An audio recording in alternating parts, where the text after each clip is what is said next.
যাদবপুরের ঘটনায় জলপাইগুড়িতে এবিভিপির প্রতিবাদ। যাদবপুর বিশ্ববিদ্যালয়ে এবিভিপি ও বামপন্থী ছাত্র সংগঠনের সদস্যদের মধ্যে সংঘাতের অভিযোগকে কেন্দ্র করে উত্তেজনা ছড়ালো জলপাইগুড়িতেও। ঘটনার প্রতিবাদী শহরের কদমতলা মোড়ে বিক্ষোভ দেখালো এবিভিপির নগর শাখা। যাদবপুর বিশ্ববিদ্যালয়ে ছাত্র আন্দোলনকে কেন্দ্র করে সংঘাতের অভিযোগ।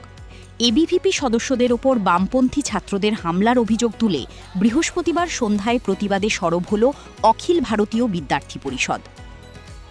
জলপাইগুড়ি শহরের প্রাণকেন্দ্র কদমতলা মোড়ে এবিভিপির নগর শাখার পক্ষ থেকে বিক্ষোভ কর্মসূচি পালন করা হয়।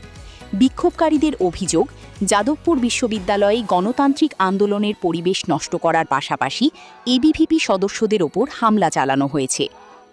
ঘটনার প্রতিবাদে অভিযুক্তদের বিরুদ্ধে ব্যবস্থা নেওয়ার দাবি জানায় এবিভিপি। গতকাল যাদবপুর বিশ্ববিদ্যালয়ে যেভাবে এবিভিপির কার্যকর্তাদের ওপর হামলা চলে এসএফআইয়ের গুন্ডা বাহিনীরা বা নকশালরা, তার প্রতিবাদে সারা পশ্চিমবঙ্গব্যাপী এই বিক্ষোভ কর্মসূচি এবিভিপি করছে।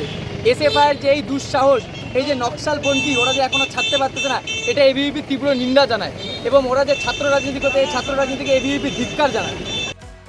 যাদবপুরের ঘটনাকে ঘিরে রাজনৈতিক ছাত্র সংগঠনগুলির মধ্যে যে উত্তেজনা তৈরি হয়েছে, তার আঁচ এবার দেখা গেল জলপাইগুড়ির রাজপথেও।